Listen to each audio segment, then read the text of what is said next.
Hey, Austin here. I'm going to take you through a 20G build, basically for a Mitsubishi, and this is for a Subaru Turbo.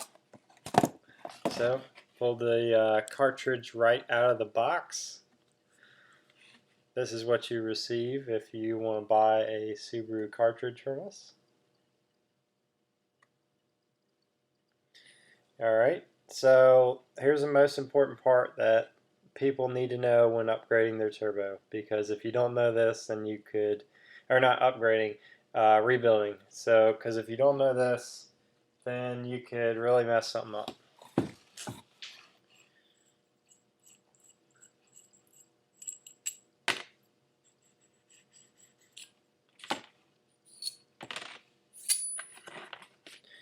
Okay, these right here are upgraded pieces for the thrust bearing, and this piece right here is 18 millimeters, and the factory one is only 14 millimeters.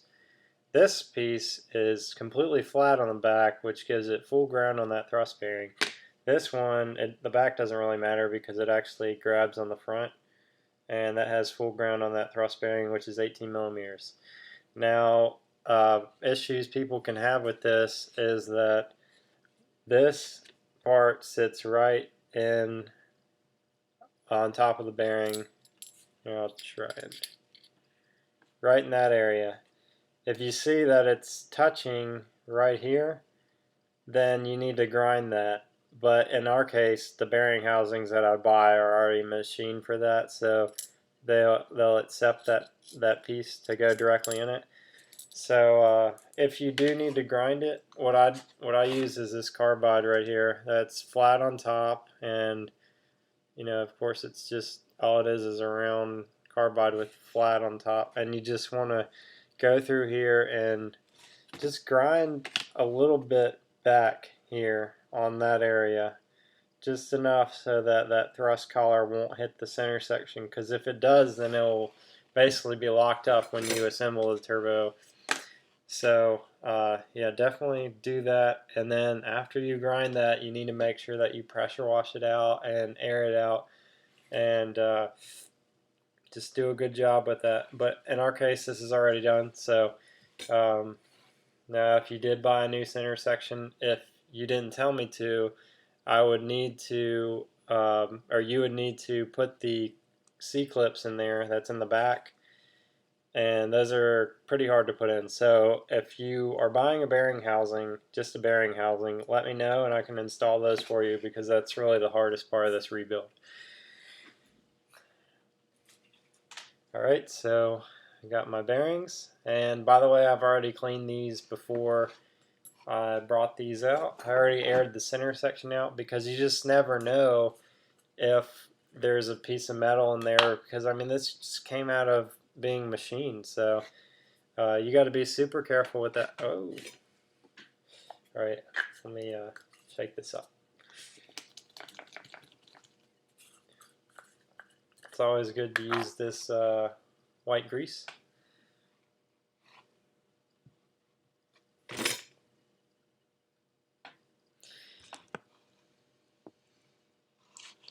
So when you're putting the bearing in, it should just slide right in. Very carefully put that in, because if you scar it against the housing, I've seen where some people have literally hammered bearings in, which I don't understand why they even finished the rebuild when they hammered them in. But anyway, yeah, you want to make sure that they spin freely and really don't require very much effort to spin them. And once you know that they spin good, then you're ready to finish the rebuild. Alright, so we got our thrust collar, which is the upgraded with that is 18 millimeters versus the factory 14, and that just fits directly in there very nicely. Alright, so then you're going to put the thrust bearing in. I also already cleaned this before I'm showing you here, just to be safe, because you never know.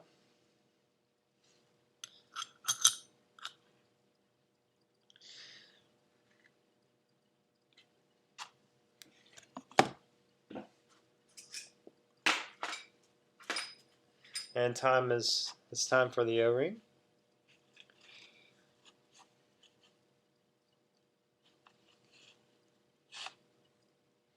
And then oil this O-ring up good so that the seal plate fits on there good.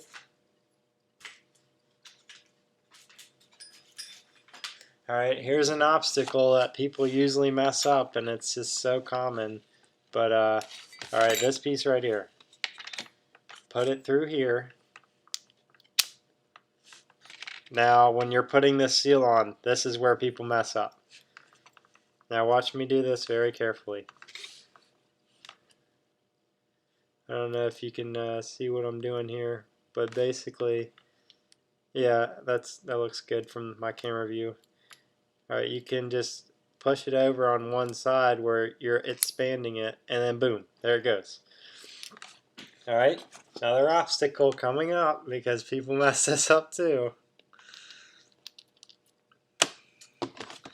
Alright, when people try to put this inside the seal plate, you have to be extremely careful.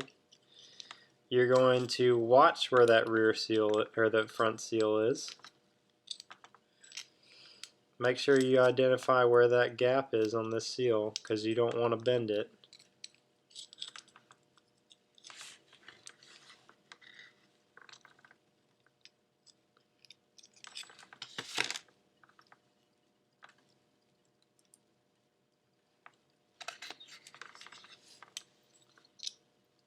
And you're going to force the back. So this part is the unopened gap. The open gap is at the top. So the closed gap at the bottom here, you're going to push that in first a little bit.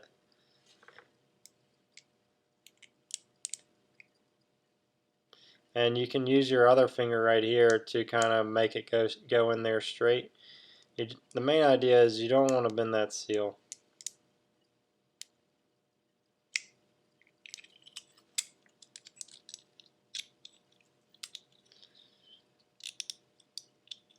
Or actually, maybe it's, hold on.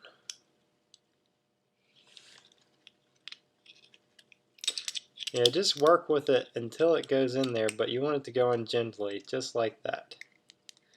So, if you're cramming it and feeling like it's getting stuck, you're not doing it right. But once it slides in there good, it's ready to go. And it shouldn't be very hard. If you're having a hard time with it, you should just take your time on it because you don't want to bend that front seal. Because if you bend that front seal, then your turbo is pretty much trash. You could need a whole rotating assembly, and the reason is because once this seal locks up, that shaft usually hits the turbine housing, or the compressor will hit the compressor housing, and then it's just all downhill from there. Alright, so now we're going to go with the install, this part. Be careful, watch what you're doing. That's the oil deflector, so that goes down there in the past the thrust bearing.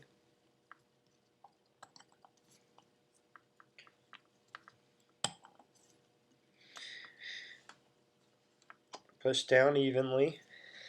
You got your C-clip. Pretty simple.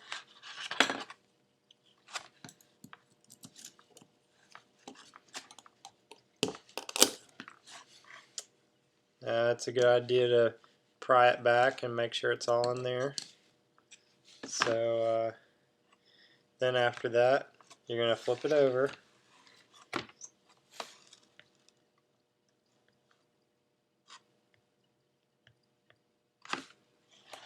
And we're going to put the rear bearing in.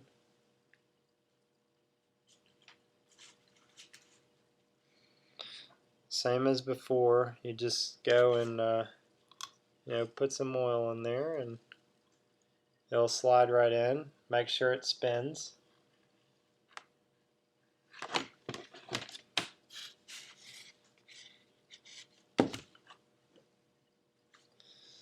Rear seal, not rear seal, the heat shield. I usually like to wipe the oil off of it just to keep it extra tidy and clean. Alright, here's an area where a lot of people mess up too. You're you're going to put this rear seal on here. It seems like it's pretty simple. So you saw me do this with the front seal. It's pretty basic. You just flip it over. Boom. Then you're going to do that again. The Garretts are a little bit harder than this, but it's the same concept.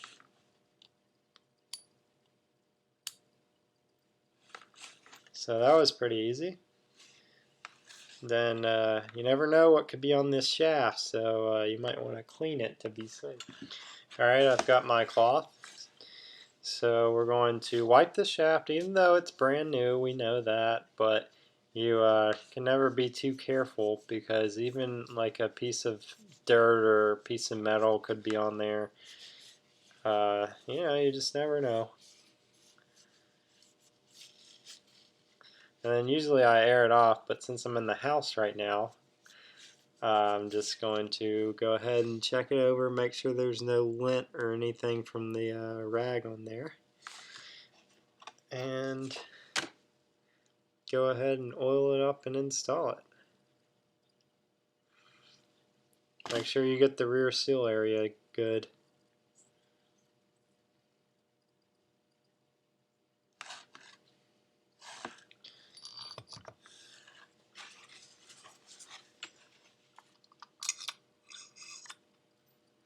Alright, now here's a place people mess up a lot too.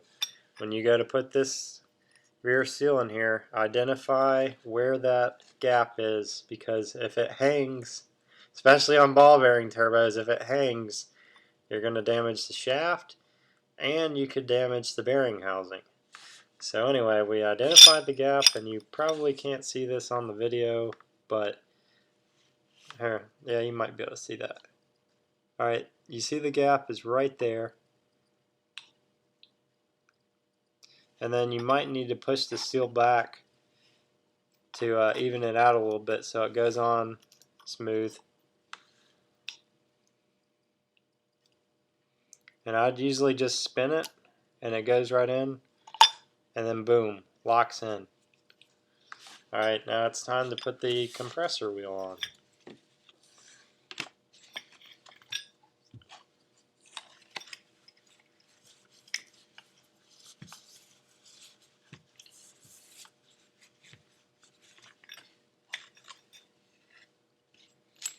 Alright, we're going with a 7-blade extended tip 20G compressor wheel that we sell. Time to install the nut.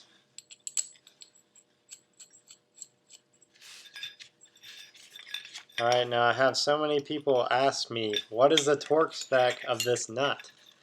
Now I've heard that it is 89 inch-pounds. Now that's inch-pounds, not foot-pounds.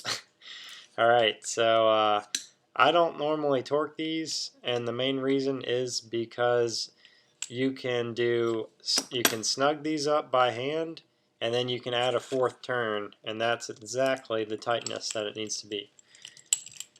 So sometimes I actually double check just to be safe, so I'll right there I just tighten it up some, make sure that compressor wheel is all the way snug, and then I'll run it up by hand. Alright, now watch me now. Alright, so I'm going to go right up to 1/4, or straight up, and then I'm going to go 1/4 turn.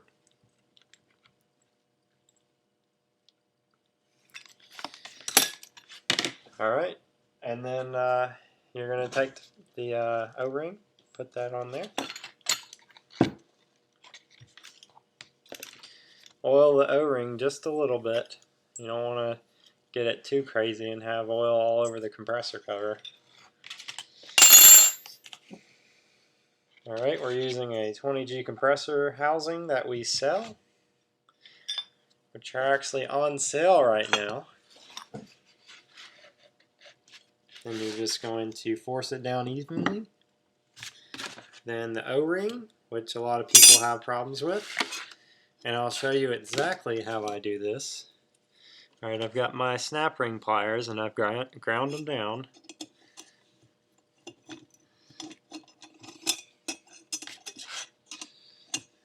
in one hole, in one hole, and then I pry this against the bearing housing while I'm squeezing and holding this with my other hand. So I guess you can't really see that, but I hope you can see this. And you're forcing down the pliers so that ring does not escape. Boom, it's in there. And then after it's in there, you want to go through here, make sure that it's completely sealed all the way around. And there is our 20G for a Subaru. Of course, we sell Subaru turbine housings for this also, so I can sell this to somebody if they wanted to. I just went ahead and did this demonstration so that you're able to see how this is done. And if you need these rebuild parts, we sell all these individual pieces brand new. This turbo I built from scratch, all brand new parts, upgraded and everything. And yeah, just contact us. I'll leave our contact information down at the bottom of this video. You can find our contact info right below this video. This is probably on YouTube or you found it on the website. So you can buy parts from us, or either if you want to buy a brand new turbo from us for a Subaru DSM or an Evo. So thanks for watching, and I hope that you subscribe to our channel.